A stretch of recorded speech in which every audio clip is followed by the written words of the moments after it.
Arya Manggada Seri 3. Sang Penerus. Cerita, Esa Mintarja. Audiobook, novel silat. Bab 5. Aku melihatnya dari kejauhan, dari bawah sebatang pohon gayam, jawab Kundala. Ki Gumrah mengangguk-angguk. Namun ia pun kemudian bertanya, lalu, apa sebenarnya maksudmu datang kemari? Orang itu termangu-mangu sejenak. Namun kemudian katanya, Ki Lurah akan mengambil pusaka itu sendiri. Maksudku, ia sendiri akan datang kemari bersama orang yang harus aku jemput di pasar. Siapa yang kau sebut Ki Lurah itu? Seorang yang mengaku Panembahan, bertanya Ki Gumrah. Tidak, jawab orang itu, tetapi ia menyebut dirinya Kiai Windukusuma. Tetapi aku memang sering mendengar Kiai Windukusuma menyebut-nyebut tentang seorang Panembahan. Tetapi bukan dirinya sendiri. Ki Gumrah menarik nafas dalam-dalam. Dengar, nada rendah ia berkata, apa sebenarnya yang mereka kehendaki? Sudah jelas Kiai. Pusaka-pusaka itu, jawab Kundala, karena itu sebaiknya Kiai meninggalkan tempat ini sebelum senja. Jika langit menjadi gelap, maka aku kira burung itu tidak akan dapat mengawasi perjalanan Kiai sebaik-baiknya. Kemanapun asal meninggalkan rumah ini. Tetapi aku tidak dapat pergi kemanapun. Seandainya nanti menjelang senja aku pergi, akhirnya aku harus kembali lagi, desis Kiai Gumrah. Tetapi menilik apa yang ada di rumah ini maka yang paling berharga adalah pusaka-pusaka itu dan nyawa Kiai sendiri. Nyawa Kiai tentu lebih berharga dari perabot-perabot rumah yang sederhana ini. Kiai dan cucu-cucu Kiai akan dapat membawa pusaka-pusaka itu kemanapun, berkata Kundala. Lalu katanya pula, Kiai dapat mengalahkan kami berdua. Tetapi jika Ki Lurah sendiri dan seorang kawannya yang aku jemput di pasar nanti yang datang kemari, tentu Kiai dan kedua cucu Kiai akan mengalami kesulitan. Apalagi jika mereka membawa kami berdua dan seorang kawan kami yang lain.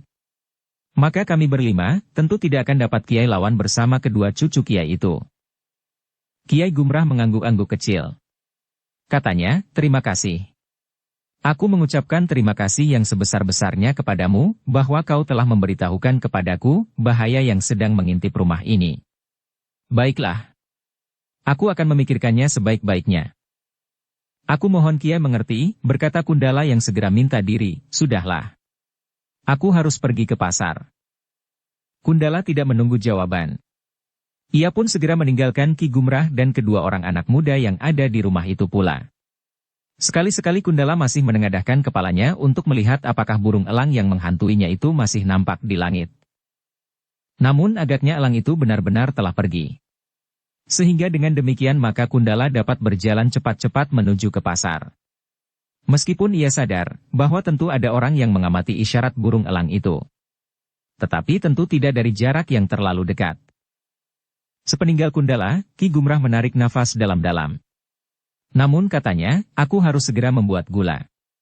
Aku harus segera menyerahkan kepada pedagang gula itu. Nampaknya kita memang harus segera mengambil keputusan. Aku sependapat dengan orang itu Kiai, berkata Manggada. Kiai harus menyelamatkan pusaka-pusaka itu. Nanti sajalah kita bicarakan. Sekarang bantu aku membuat gula. Sebaiknya kalian ambil ketela pohon dan mengupasnya. Nanti kita masukkan lagi ke dalam legen setelah aku hampir selesai, berkata Ki Gumrah. Manggada dan Laksana saling berpandangan sejenak. Berita yang dibawa Kundala itu bagi mereka merupakan berita yang penting. Yang harus mereka tanggapi dengan sungguh-sungguh. Tetapi orang tua itu masih saja sibuk dengan gulanya. Namun Manggada dan Laksana pergi juga ke kebun untuk mencabut sebatang pohon ketela yang dianggapnya berakar besar dan lebat. Namun keduanya masih juga berbincang tentang orang tua itu. Orang yang aneh, berkata Manggada, jika orang yang akan datang itu memiliki ilmu lebih baik dari Kundala, maka orang itu tentu sangat berbahaya. Apalagi jika ia tidak datang seorang diri. Laksana mengangguk-angguk. Katanya, apakah Ki Gumrah terlalu yakin akan kemampuannya sehingga ia menganggap ilmu orang lain terlalu rendah? Tetapi bukan sifatnya. Menilik apa yang dilakukan dan apa yang dikatakan, ia bukan orang yang meremehkan orang lain, jawab Manggada. Ya. Tetapi nampaknya kita tidak akan dengan mudah mengetahui latar belakang sikapnya, berkata Laksana kemudian. Aku menjadi semakin tertarik untuk mengetahuinya meskipun sangat berbahaya, berkata Manggada. Ya, aku juga tidak ingin menghindar. Tetapi dengan kemungkinan yang sangat buruk. Kita akan dapat tidak keluar dari rumah ini untuk selama-lamanya, desis Laksana. Manggada mengangguk-angguk.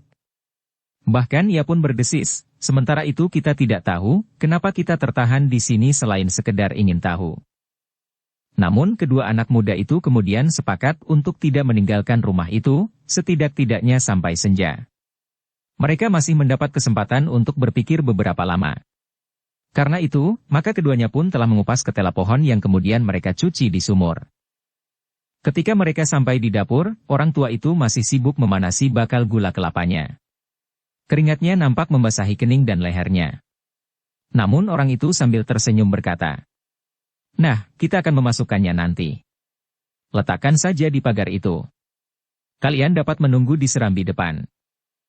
"Aku ingin membantu membuat gula itu, Kiai," jawab Manggada. Orang tua itu tertawa. Tetapi ia tidak mengusir kedua orang anak itu. Manggada dan Laksana memang membantu orang tua itu. Ketika legen itu menjadi kental, maka orang tua itu mulai menuangnya ke dalam tempurung yang memang dibuat untuk mencetak gula kelapa itu. Tetapi legen yang sudah mengental itu disisakan sedikit di dalam kuali, untuk merebus ketela pohon yang sudah dikukus dan dibersihkan. Beberapa saat kemudian, ketiga orang itu telah duduk di ruang dalam sambil menikmati ketela yang terasa sangat manis. Namun setiap kali Manggada dan Laksana menyinggung-nyinggung tentang kemungkinan datangnya orang-orang seperti yang dikatakan oleh Kundala, Ki Gumrah selalu saja menghindar. "Nanti saja kita bicarakan. Jika kita berbicara sambil makan, maka ketela pohon ini rasanya jadi lain," desis orang tua itu. Akhirnya Manggada dan Laksana tidak lagi berusaha untuk berbicara tentang kedatangan orang-orang yang dikatakan oleh Kundala itu. Bahkan beberapa saat kemudian, maka Ki Gumrah itu bangkit sambil berkata, "Aku harus menyerahkan gula itu kepada pedagang di sebelah. Jika ia sudah terlanjur membawa gulanya ke pasar, maka aku harus menunggu lagi sampai besok." "Tetapi bukankah hari telah siang?" "Pedagang gula itu tentu sudah berangkat ke pasar," desis Manggada. "Ia tidak menjual sendiri gulanya di pasar. Ia tidak memasokkan gulanya kepada pedagang yang lebih besar, sehingga ia tidak harus berangkat pagi-pagi ke pasar," jawab Kiai Gumrah. Manggada dan Laksana tidak menjawab lagi. Tetapi bagi mereka, orang tua itu memang orang tua yang aneh. Sikapnya sulit dimengerti. Beberapa saat kemudian, orang tua itu telah sibuk menghitung gulanya di belakang sambil berlagu. Dengan demikian, maka orang tua itu tidak kehilangan angka selama ia menghitung. Ketika Ki Gumrah kemudian membawa gulanya yang ditempatkannya dalam keranjang, maka ia pun berpesan, "Tolong, tunggu rumah ini. Tidak akan terjadi apa-apa di siang hari." Manggada dan Laksana pun kemudian duduk di serambi depan rumah itu sambil memandangi pepohonan di halaman yang mulai nampak bersih. Dari sela-sela pintu regol yang terbuka, mereka melihat beberapa orang berjalan di jalan yang tidak terlalu lebar di muka rumah itu. Namun dinding halaman Ki Gumrah memang tidak terlalu tinggi. Seperti dinding rumah di sebelah menyebelahnya, yang pada umumnya bukan rumah-rumah yang baik dan besar, memang tidak terlalu tinggi dan sederhana.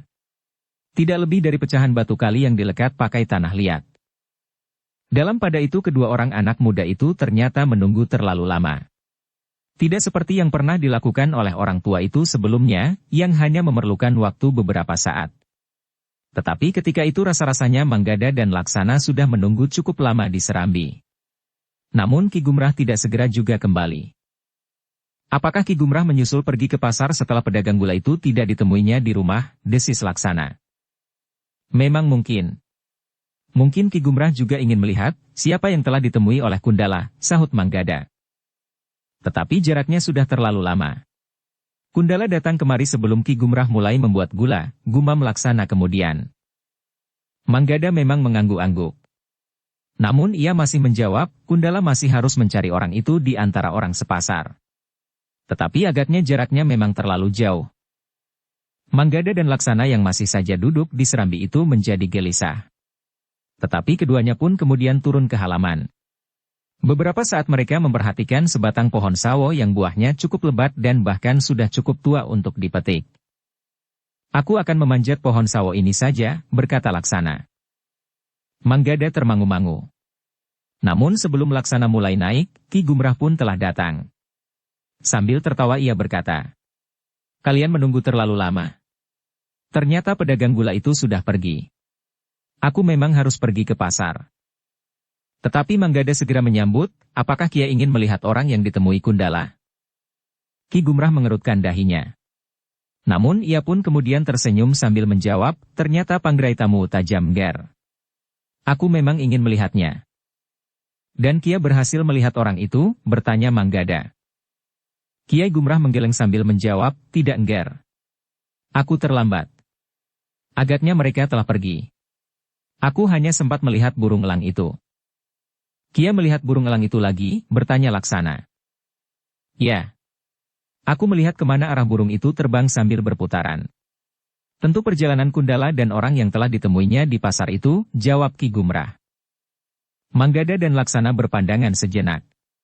Dengan dahi yang berkerut Manggada berkata, Kiai, seharusnya Kiai memperhatikan kemungkinan yang dapat terjadi malam nanti. Nampaknya apa yang dikatakan Kundala akan dapat menjadi ancaman yang sebenarnya bagi Kiai. Kiai Gumrah mengangguk-angguk kecil. Wajahnya nampak bersungguh-sungguh. Dengan nada rendah ia berkata, sebenarnya aku justru memikirkan kalian berdua, tetapi agaknya aku tidak akan berhasil mengusir kalian. Dukung channel Novel Silat dengan subscribe, follow, like, komen dan share. Apakah Kiai masih akan tetap bertahan? Nama Windu Kusuma dan orang yang sedang dijemput Kundala adalah orang-orang yang benar-benar harus Kiai pertimbangkan, berkata Manggada. Kiai Gumrah menarik nafas panjang. Katanya, kalian sudah mengetahui sikapku. Seharusnya kalian tidak mendesak lagi. Manggada dan Laksana terdiam. Nampaknya hati orang tua itu telah mengeras. Untuk beberapa saat suasana menjadi hening. Namun tiba-tiba orang tua itu berkata dengan nada tinggi. Hari sudah cukup siang. Aku harus mulai bekerja di dapur. Menanak nasi dan menyiapkan lauk pauknya. Tolong kau petik sayuran di kebun.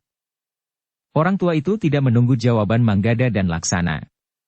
Ia pun segera masuk rumahnya dan langsung pergi ke dapur. Diambilnya beras dan dibawanya ke sumur untuk dicuci sebelum ditanak. Sementara itu Manggada dan Laksana sudah berada di kebun. Sambil memetik kacang panjang Manggada berkata, kita benar-benar telah melibatkan diri dalam satu persoalan yang tidak kita mengerti dengan jelas. Kau benar, mungkin kita tidak akan dapat keluar lagi dari rumah ini. Apa boleh buat? Kita agaknya telah terjebak dalam putaran keingintahuan kita terhadap persoalan yang terjadi di sini. Tetapi selain itu, rasa-rasanya tidak adil untuk membiarkan Kiai Gumrah mengalami nasib buruk bukan karena pokalnya sendiri. Ia menerima titipan itu agaknya dengan maksud baik.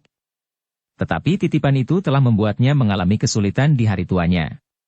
Sementara itu Kiai Gumrah sendiri sama sekali tidak bersedia melepaskan tanggung jawabnya atas barang-barang titipan yang menjadi tidak jelas itu, sahut Laksana. Manggada tidak menjawab lagi. Mereka melihat orang tua itu datang kepada mereka. Sambil tersenyum orang tua itu berkata, apakah kalian telah mendapatkannya? Ya Kiai. Segenggam kacang panjang. Itu sudah cukup.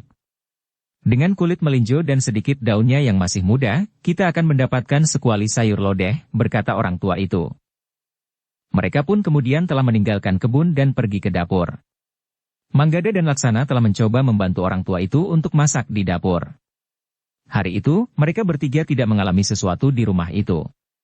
Tidak ada orang yang datang apalagi untuk mengambil pusaka-pusaka yang dititipkan di rumah itu. Namun sebelum senja Kiai Gumrah itu pun berkata, angger berdua. Sebentar lagi aku akan mendapat 2 orang tamu. Mereka adalah tetangga sebelah. Kawan-kawanku berjualan gula. Selain keduanya, juragan gula yang sering mengambil gulaku itu juga akan datang kemari. Kami sepakat untuk berjaga-jaga semalam suntuk. Hari ini adalah hari lahirku. Umurku telah genap 8 windu. Jika aku seorang berada maka aku akan mengadakan peringatan tumbuk ageng. Jadi Kiai sudah genap berumur 8 windu, bertanya Manggada. Ya.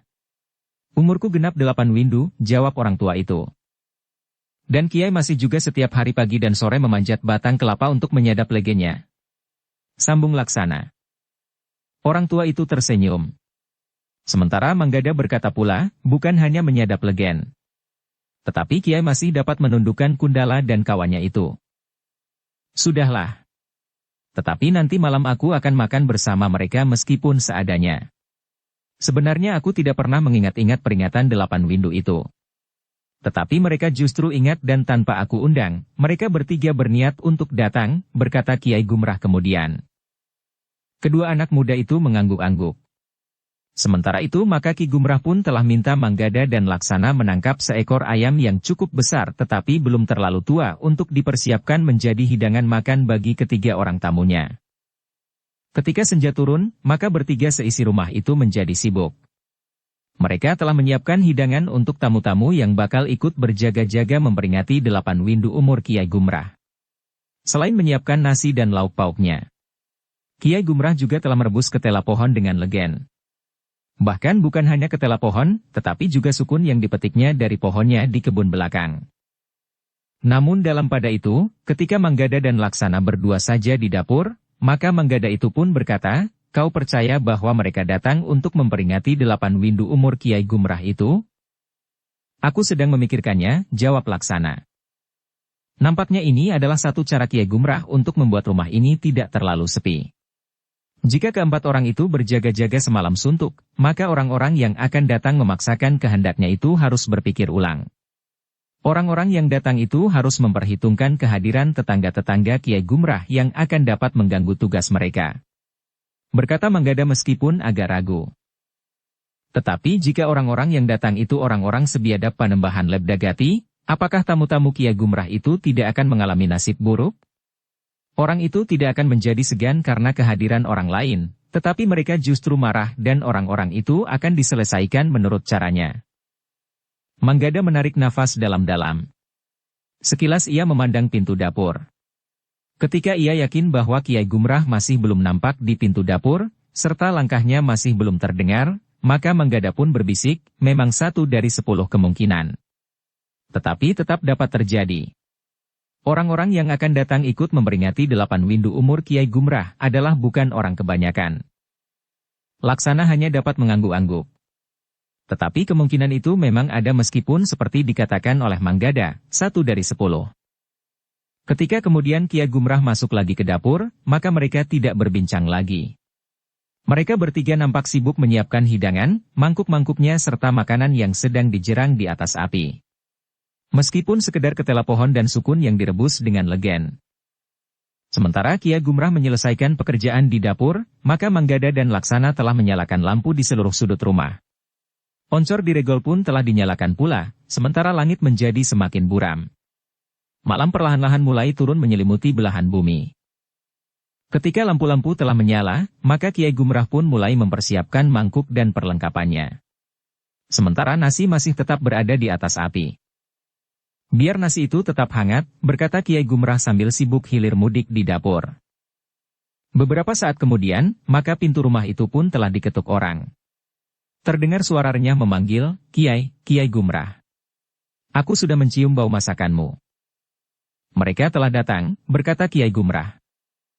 Manggada pun kemudian telah bergegas pergi ke ruang depan. Ketika ia membukakan pintu, maka dilihatnya 3 orang berdiri di luar pintu. Ketiga orang itu termangu-mangu sejenak. Dengan nada ragu seorang di antara mereka bertanya, "Siapa kau anak muda?" Manggada menjadi bingung.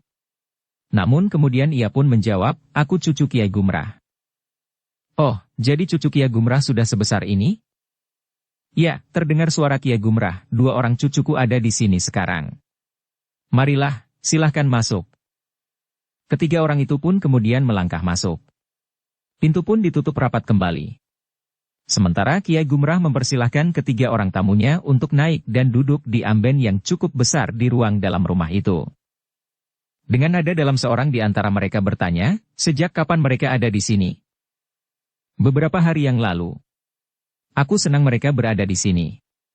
Mereka dapat membantu membersihkan halaman dan menimba air untuk mengisi jambangan di kamar mandi dan gentong di dapur."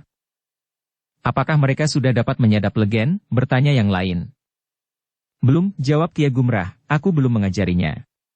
Tetapi dalam beberapa minggu, mereka akan dapat melakukannya." Kepada Manggada yang baru saja menutup pintu, Kiai Gumrah berkata, "Heh, siapkan minuman dan makanan. Nasinya nanti saja." Jika nasi itu tergesa-gesa dihidangkan, mereka akan segera pulang sebelum wayah sepi bocah. Ketiga orang tamu itu tertawa. Seorang di antara mereka berkata, kalau saja nasi itu boleh dibungkus, maka aku akan minta diri sekarang juga. Kiai Gumrah pun tertawa berkepanjangan. Sementara itu Manggada telah pergi ke dapur untuk menyiapkan minuman bagi ketiga orang tamunya dan bagi Kiai Gumrah itu sendiri. Ketika kemudian Laksana menghidangkan minuman dan makanan, maka seorang tamunya bertanya, inikah cucumu yang seorang lagi? Ya, jawab Kiai Gumrah, sudah lama mereka tidak menengok aku. Aku sendiri hampir saja tidak mengenal mereka lagi. Beruntunglah kau, berkata yang lain, bahwa masih ada cucumu yang sempat menengokmu. Heh, di mana anakmu sekarang tinggal? Sudah lama ia tidak pula datang menengokmu. Ia berada di tempat yang jauh. Nah, sekarang, minuman dan makanan sudah dihidangkan. Minumlah dan makanlah. Kiai Gumrah mempersilahkan. Laksana yang telah berada di dapur pun berdesis, orang-orang tua. Mereka sempat juga berkelakar. Apakah kau kira orang-orang tua sudah kehilangan selera leluconnya? Mereka masih berhak mentertawakan kelucuan, juga kelucuan yang dilihatnya dalam kehidupan ini, berkata Manggada. Laksana mengangguk-angguk. Sambil tersenyum ia berkata, kegembiraan itu akan dapat membuat mereka menghambat laju ketuaan mereka. Manggada pun tersenyum juga. Katanya, iya. Nampaknya mereka masih akan berkelakar sepanjang malam. Heh, tidak seorang pun di antara mereka memberikan pernyataan atau ucapan selamat kepada Kiai Gumrah. Laksana mengangguk-angguk. Tetapi ia tidak menjawab. Sementara itu di ruang dalam, keempat orang tua itu masih saja berbincang. Sekali-sekali terdengar mereka tertawa.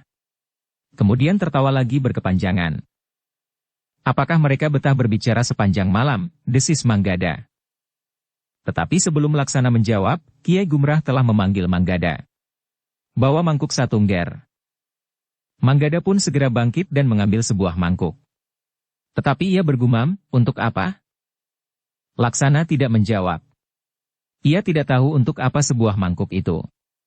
Tentu tidak untuk minum atau makan makanan. Tetapi terdengar Kiai Gumrah itu berkata pula.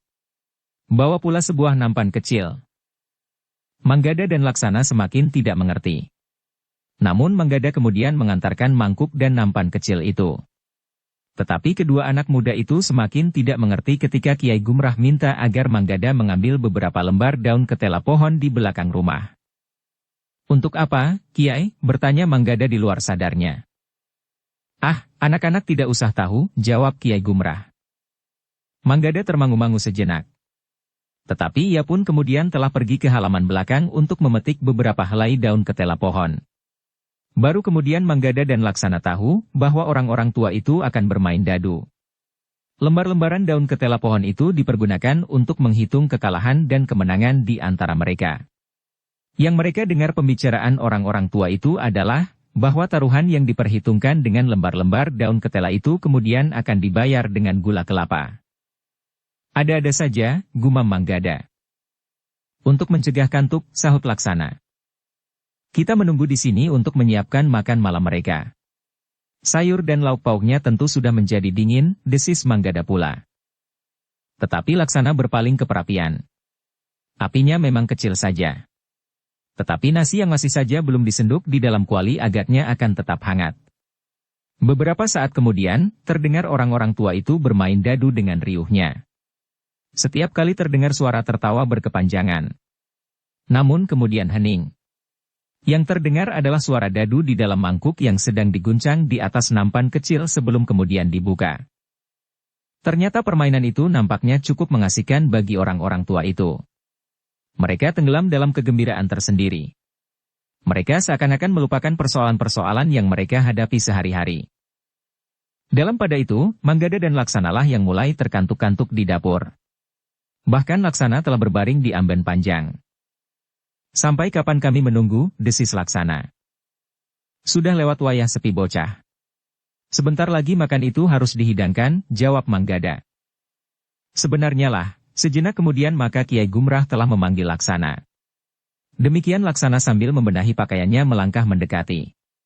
Kiai Gumrah itu pun berkata, "Nah, kalian siapkan makan malam.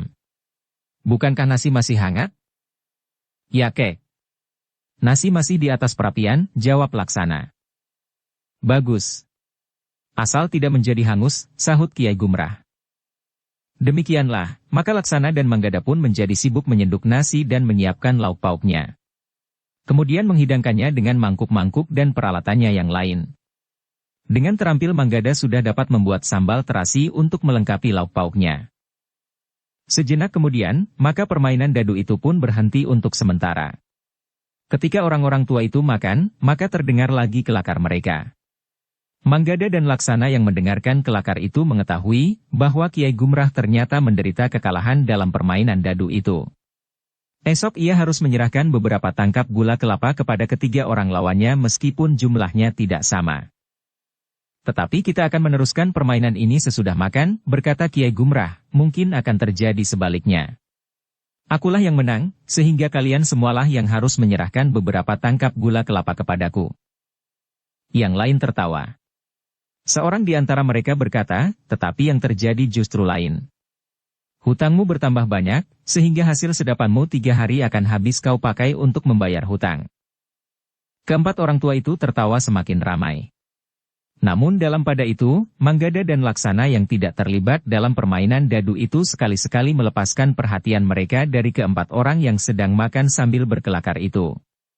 Untuk mencegah kantuk, maka Manggada berniat untuk keluar dari dapur lewat pintu butulan. Karena itu, maka ia pun telah mengangkat selarak pintu butulan. Tetapi Manggada itu pun mengurungkan niatnya. Demikian ia mengangkat selarak, maka ia pun mendengar langkah kaki menjauh dari pintu itu. Meskipun dengan sangat berhati-hati, namun karena tergesa-gesa karena pintu itu tiba-tiba saja akan dibuka, maka langkah kaki itu dapat didengar oleh Manggada. Laksana yang melihat Manggada mengurungkan niatnya dan memasang kembali selarak pintu itu pun segera bangkit. Tetapi Manggada cepat memberi isyarat agar ia tidak berkata apa-apa. Manggadalah yang kemudian bergeser menjauhi pintu itu. Baru kemudian setelah ia berada agak jauh dari pintu dan dinding dapur, ia berkata sambil berbisik. Aku mendengar langkah orang di luar. Laksana mengangguk-angguk. Hal seperti itu memang sudah dikira sebelumnya. Jika tidak malam itu, tentu malam berikutnya atau pada malam berikutnya lagi. Sebagaimana dikatakan oleh Kundala, maka niat untuk mengambil pusaka-pusaka itu akan diteruskan kapanpun itu dilaksanakan. Apakah kita akan memberitahukan kepada Kiai Gumrah, desis Laksana? Ya, mumpung mereka sedang berhenti bermain dadu, jawab Manggada. Laksana pun mengangguk-angguk. Katanya perlahan, katakan kepada Kiai Gumrah. Aku akan memperhatikan pintu dan dinding dapur ini. Meskipun orang itu telah bergeser, tetapi ada kemungkinan kembali dan mengamati dapur ini lagi jika pintu tidak jadi kau buka. Manggada mengangguk kecil. Ia pun kemudian pergi menemui Kiai Gumrah yang masih sedang makan bersama ketiga orang tamunya.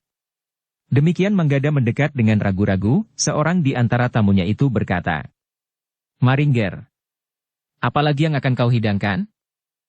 Jangan ragu-ragu, berkata tamu Kiai Gumrah yang lain, apapun yang kau bawa kemari, akan kami habiskan sampai tuntas. Orang-orang yang kerjanya menyadap legen biasanya makannya terlalu banyak. Bahkan apa saja dimakannya. Keempat orang itu tertawa berkepanjangan. Manggada pun ikut tertawa pula. Namun kemudian ia pun berkata, bukan hidangan yang akan aku sampaikan kepada kakek. Tetapi aku memberitahukan bahwa di luar agaknya ada tamu. Kiai Gumrah mengerutkan keningnya. Namun salah seorang kawannya itu pun berkata, masa malam-malam begini ada tamu? Dari mana kau tahu? Apakah ia mengetuk pintu dapur? Manggada memang menjadi ragu-ragu. Tetapi Kiai Gumrah itu berkata, katakan. Kakek-kakek yang lain ini tidak akan tahu maksudnya. Manggada masih saja ragu-ragu. Bahkan ia menjadi gelisah. Jika ketiga orang kakek yang lain itu tidak tahu menahu persoalannya, maka mereka akan dapat mengalami kesulitan justru karena mereka ada di rumah Kiai Gumrah. Namun Manggada itu akhirnya berkata, Kek, aku hanya mendengar langkah kaki di luar dapur. Tetapi aku belum menengok siapa yang ada di luar. Biarkan saja tamu itu jika ia tidak mengetuk pintu, berkata salah seorang tamunya, barangkali ia ingin ikut menghormatimu yang sekarang ini memperingati umurmu genap 10 windu. Tidak 10 windu. Tetapi 8 windu. Aku memperingati tumbuk agengku, sahut Kiai Gumrah. Tetapi tamunya itu tertawa. Bahkan kemudian ia bertanya. Berapa sebenarnya umurmu? 8 windu, 10 windu atau berapapun orang mengatakannya? Keempat orang itu tertawa meledak. Sementara Manggada masih berdiri termangu-mangu. Nampaknya mereka tidak begitu menghiraukan pemberitahuan Manggada yang menganggap bahwa bahaya telah mengintai di luar.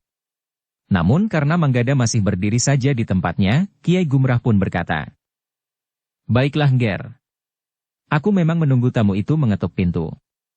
Menurut ingatanku, aku hanya mengundang ketiga orang tetanggaku ini yang umurnya sudah sebaya dengan umurku. Meskipun demikian jika ada orang lain yang mengetahuinya dan sudi untuk ikut beramai-ramai bermain-main di sini, aku akan menerimanya dengan senang hati." "Jadi kita menunggu tamu itu mengetuk pintu kek?" bertanya Manggada. "Ya. Hanya mereka yang mengetuk pintu sajalah yang aku anggap sebagai tamu," jawab Kiai Gumrah. Seorang tamunya yang sedang makan tiba-tiba menyahut. "Seandainya tamu itu mengetuk pintu juga, biarlah nanti saja dipersilahkan setelah aku selesai makan. Kedatangan orang baru hanya akan mengurangi bagianku saja." Orang-orang tua itu tertawa lagi, sementara Manggada masih berdiri di tempatnya. Namun Kiai Gumrah yang melihat Manggada menjadi gelisah berkata, "Baiklah. Kembalilah ke dapur. Jika tamu itu nanti mengetuk pintu, biarlah aku membukakannya." "Jika tamu itu mengetuk dapur?" bertanya Manggada. "Panggil aku. Biar aku sajalah yang membuka pintu," jawab Kiai Gumrah. Manggada pun kemudian kembali ke dapur. Dilihatnya Laksana masih berada di tempatnya. Perhatiannya terutama tertuju ke pintu butulan itu. Meskipun demikian ia memperhatikan pula dinding dapur yang menghadap langsung ke halaman samping. Sebenarnya lah ada beberapa orang di luar rumah itu. Orang-orang sebagaimana dikatakan oleh Kundala. Mereka telah datang untuk mengambil pusaka-pusaka sebagaimana pernah dilakukan oleh Kundala dan seorang kawannya. Orang-orang yang ada di luar itu mendengar pembicaraan antara Manggada dengan Kiai Gumrah dan tamu-tamunya. Sikap Kiai Gumrah yang seakan-akan tidak menghiraukan mereka membuat orang-orang itu merasa tersinggung. Namun mereka masih saja menganggap bahwa Kiai Gumrah tidak tahu siapakah yang telah datang itu. Orang Dungu itu mengira bahwa kita adalah tetangga-tetangganya yang datang untuk mendapatkan hidangan, desis salah seorang dari mereka. "Aku akan mengetuk pintu," berkata seorang yang lain. Tetapi orang yang memimpin kelompok kecil itu mencegahnya. Katanya, "Tidak. Kau tidak akan mengetuk pintu." "Apakah kita akan masuk lewat pintu dapur?" bertanya orang itu. "Juga tidak," jawab pemimpin kelompok itu. "Jadi bagaimana?" "Aku akan membuka pintu itu," desis pemimpin kelompok itu. Tetapi sebelum ia melangkah mendekat maka seorang yang lain telah mendahuluinya sambil berkata, "Biar aku sajalah yang membuka pintu itu." Namun orang-orang yang ada di luar itu terkejut. Mereka tidak menduga bahwa percakapan itu didengar oleh orang-orang yang sedang berkelakar di dalam. Ternyata orang yang ada di dalam rumah itu menyahut dengan suara lantang dan bahkan seakan-akan melingkar-lingkar di halaman. "Jika kau memang tidak tahu diri bagaimana seorang tamu mengunjungi rumah orang lain, maka buka sajalah pintunya. Kalian tidak usah berebut merusak pintu itu meskipun dengan demikian kalian ingin menunjukkan kelebihan kalian. Pintu itu terbuat dari bambu dan gedek yang akan koyak dilanggar seekor kucing. Tanpa aji rogrok asem pun pintu akan patah. Karena itu buka sajalah." Pintu itu tidak diselarak. Suasana pun menjadi hening sejenak. Namun tiba-tiba seorang tamu Kiai Gumrah yang sedang makan itu berkata, "Marilah, kita selesaikan hidangan ini. Aku hampir selesai. Tinggal menghabiskan sepotong paha ini. Gigiku nampaknya sudah tidak setajam gigi kucing lagi. Jika mereka akan masuk, biarlah mereka masuk. Tetapi kita tidak akan dapat membagi hidangan ini dengan mereka," berkata tamu yang lain. Manggada dan Laksana mendengar lontaran kata-kata itu. Mereka berdua menarik nafas dalam-dalam. Sambil melangkah mendekati Laksana, Manggada berkata lirih. Ternyata mereka bukan orang kebanyakan. Tanggapan mereka terhadap orang-orang yang berada di luar pintu sangat meyakinkan. "Ya. Sekarang kita tahu bahwa Kiai Gumrah bukan satu-satunya orang yang menunggui pusaka-pusaka itu. Mungkin juga ceritanya tentang pusaka-pusaka itu tidak benar," desis Laksana. Manggada mengangguk-angguk. Katanya, kita memang tidak dapat segera mengambil kesimpulan. Tetapi niat orang-orang itu mengambil pusaka yang ada di rumah ini benar. Apapun alasannya dan apa yang sebenarnya terjadi di balik cerita Kiai Gumrah tentang pusaka-pusaka itu, namun agaknya memang hak Kiai Gumrah untuk mempertahankannya. Laksana mengangguk-angguk. Perlahan-lahan ia berdesis, ya. Bagi kita, persoalannya menjadi semakin rumit. Justru semakin menarik, sahut Manggada, aku menjadi semakin ingin mengetahui persoalan yang berkembang selanjutnya. Apalagi setelah kita tahu bahwa persoalannya berhubungan dengan Panembahan Lebdagati dan elang-elangnya. Keduanya terdiam ketika mereka mendengar pintu berderit keras seperti dihempaskan. Keduanya segera mengetahui bahwa orang-orang yang ada di luar itu telah membuka pintu rumah itu. Bahkan dengan kasar. Hampir di luar sadarnya Manggada dan Laksana pun telah bergeser ke ruang dalam untuk melihat apa yang bakal terjadi. Keduanya menjadi semakin yakin bahwa orang-orang tua yang sedang makan itu adalah bukan orang kebanyakan. Mereka sama sekali tidak terkejut atau menjadi ketakutan melihat beberapa orang berdiri di pintu rumah itu. Mereka bahkan seakan-akan tidak menghiraukan mereka sama sekali. Seorang di antara tamu Kiai Gumrah itu masih sempat meraih sepotong daging ayam dan menyumbatkan ke dalam mulutnya. Sementara yang lain sambil memandang orang yang berdiri di pintu itu berkata, kalian terlambat datang. Tinggal nasi, sayur dan sambal. Ayam yang dihidangkan terlalu kecil untuk kami berempat. Apalagi untuk kalian. Heh, kalian datang bersama berapa orang? Kiai Gumrah, berkata orang yang berdiri di depan pintu. Ternyata kau sempat mengumpulkan kawan-kawanmu. Tetapi mereka akan menyesal setelah mereka tahu dengan siapa mereka berhadapan sekarang. Oh, sahut yang sedang mengunyah daging ayam, jika demikian apakah kau bersedia memberitahukan dengan siapa kami berhadapan sekarang? Aku adalah Kiai Windukusuma. Yang berdiri di sampingku ini adalah Putut Sempada. Kami datang bersama beberapa orang berilmu tinggi yang sudah lama kami persiapkan. Kiai Windukusuma. Jadi kaukah yang bernama Windukusuma? Ya, jawab orang yang berdiri di pintu. Kau kenal orang itu? Bertanya Kiai Gumrah. Tidak, jawab orang yang masih saja mengunyah daging ayam itu. Gila kau, sahut tamu Kiai Gumrah yang lain, aku kira kau sudah mengenalnya. Aku hanya ingin membuat Kiai Windukusuma itu berbangga. Seolah-olah namanya membuat kami terkejut. Namun yang terjadi kemudian sangat mengejutkan. Tanpa diduga maka mangkuk-mangkuk serta minuman dan makanan yang ada di amben bambu itu seakan-akan telah disentakkan. Beberapa di antara mangkuk-mangkuk itu terlempar ke udara, kemudian terbanting jatuh saling berbenturan. Beberapa di antara mangkuk-mangkuk itu telah pecah. Bersambung ke bab 6. Dukung kami dengan subscribe, follow, like, komen dan share. Terima kasih.